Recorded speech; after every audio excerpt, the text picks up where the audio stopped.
उसी प्रकार से एसआईआर में कागज मांग रहे हैं ना, ये 11-12 तरह के कागज जो मांगे जा रहे हैं, इस किताब में है कई प्रावधान उसका। संविधान और इस किताब जो कानून बनता है ना संविधान के तहत जिस भी विषय के लिए, इन दोनों चीजों के बाहर जो भी कार्य किया जाता है वो कानूनी नहीं होता, वो गैर कानूनी होता है। मैं दोनों में से आपसे एसआईआर का नाम बता रहा हूँ, इसमें एसआईआर कहीं लिखी हुई है या इसमें लिखी हुई है तो आप बता दें मुझे।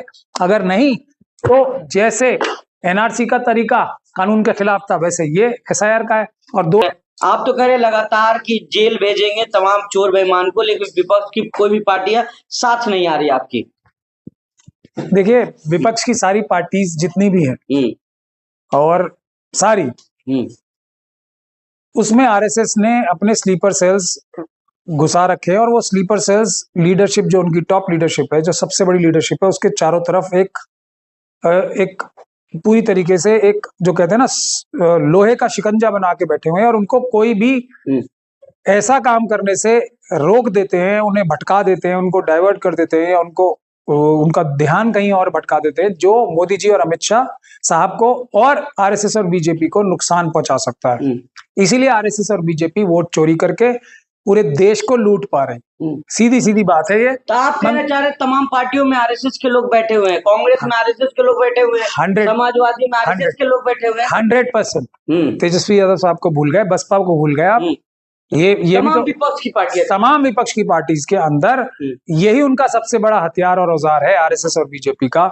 नेतृत्व के चारों तरफ अपने लोग बिठा दो और वो नेतृत्व को भटकाए रखें। ममता बनर्जी साहिबा क्योंकि संघर्षों में बहुत ज्यादा निकल के आई हैं, उनकी जान के ऊपर भी कई हमले हुए, तो हैं स्लीपर सेल्स वहां भी, वो थोड़ा उनके काबू में कम आती हैं, इसीलिए वहां पे रिजल्ट थोड़े अच्छे आते हैं। लेकिन अब आरएसएस और बीजेपी है ना, मैं आपको लुटेरे का एग्जांपल देता हूँ, जहां चौकीदार, और चौकीदार से मेरा अब मुराद रहती है ऑपोजिशन पॉलिटिकल पार्टीज के उनके लीडर्स। जहां चौकीदार मजबूत होता है, लुटेरे वहां ज्यादा संख्या में आते हैं, ज्यादा हथियारों से लैस होकर आते हैं, ज्यादा तैयारी के साथ आते हैं। जहां चौकीदार कम होता है वहां कम संख्या में भी आके पूरा मोहल्ला लूट लेते हैं। ये तो सबको पता ही है ना। डाकू जब आते हैं तो अगर गांव के लोग तगड़े होंगे, मजबूत होंगे, उनके लीडरशिप मजबूत होगी तो ज्यादा संख्या में आते हैं अगर लूटना चाहते हैं। तो ये है इसकी कहानी। लेकिन हम आपने ये बात कही देंगे, अब हम अकेले हाथ से भी जब इतने सारे काम करने में अब तक सक्षम हैं, हाई कोर्ट से भी ऑर्डर कराया हमने वीडियोग्राफी का, कानून बदल दिया, फिर कोर्ट में आके ये बताया कि हमने सबूत नष्ट कर दिए दिल्ली हाई कोर्ट में, तो ये सब हमारी कामयाबियां हैं जो एक ऑफिस से हो रही हैं। एक नहीं सर, अगर आप कह रहे हैं कि वोट चोरी हो रही है तो विपक्ष सड़क पे क्यों नहीं आ रहा, सड़क पे आंदोलन क्यों नहीं कर रहा है? बस चुनाव खत्म हो जाते हैं उसके बाद फिर से रोना। ओवैसी ने तो कहा कि रोना बंद कर दीजिए आप लोग ये ईवीएम का और इसका।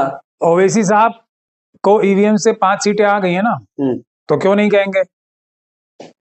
प्रशांत किशोर साहब भी आरएसएस की पार्टी वाले हैं, मतलब जन स्वराज भी आरएसएस की एक पॉलिटिकल पार्टी है, और ओवैसी साहब की भी जो ऑल इंडिया मजलिस है इत्तेहादुल मुस्लिमीन है, वो भी आरएसएस की ही एक पार्टी है, जैसे बीजेपी एक पार्टी लगा हुआ है। सर आप आरएसएस बता रहे हैं तो नाम में क्या होता है?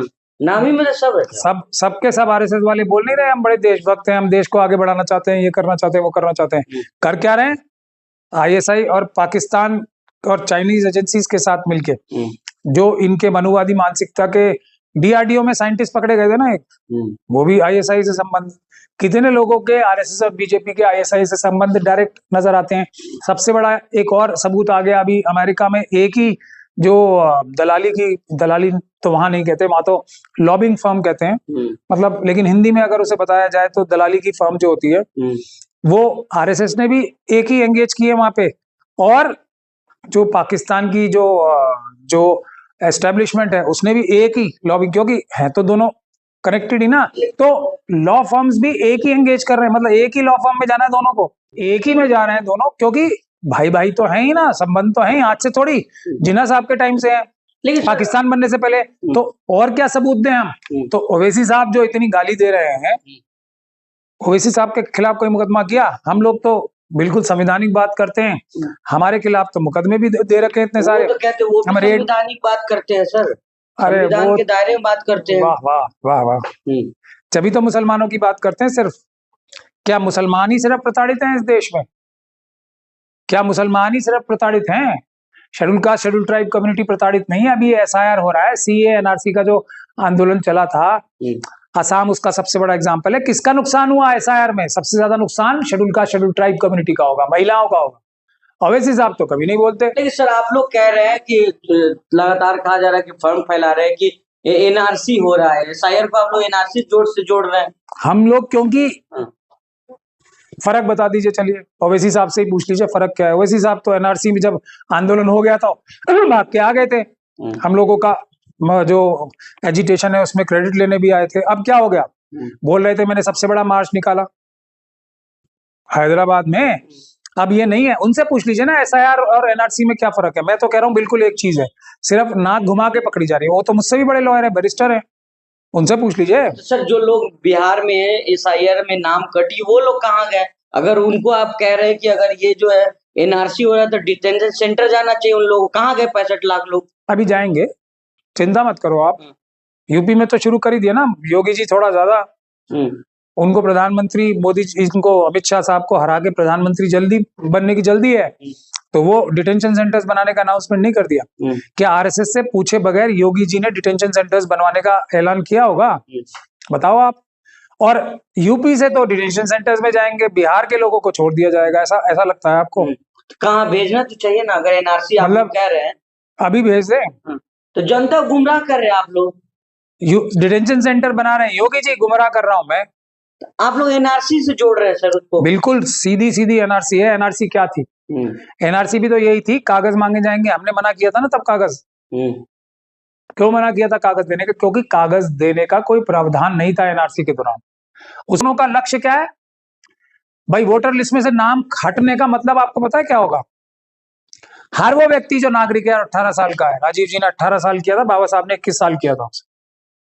हर वो व्यक्ति जो नागरिक है वो उसका नाम वोटर लिस्ट में होना ही होना चाहिए। जिसका नाम वोटर लिस्ट में नहीं है उसकी नागरिकता खतरे में है या नहीं है, आप मुझे बता दो। नागरिकता गई या नहीं गई? दूसरा, जिनका नाम था वोटर लिस्ट में, जो नागरिक थे, उनका नाम वोटर लिस्ट में से हटाया जा रहा है। हटाया जा रहा है, नहीं हटाया जा रहा है? इस कानून को पालन, सेक्शन 22, इसीलिए बोल रहा हूं, बैरिस्टर साहब तो मुझसे बड़े वकील है ना। 22 का प्रोसीजर फॉलो किए बगैर और उसके तहत जो रूल्स बनते हैं उसका प्रोसीजर फॉलो किए बगैर जो एक कार्रवाई हो रही है, नागरिकता छीनी जा रही है।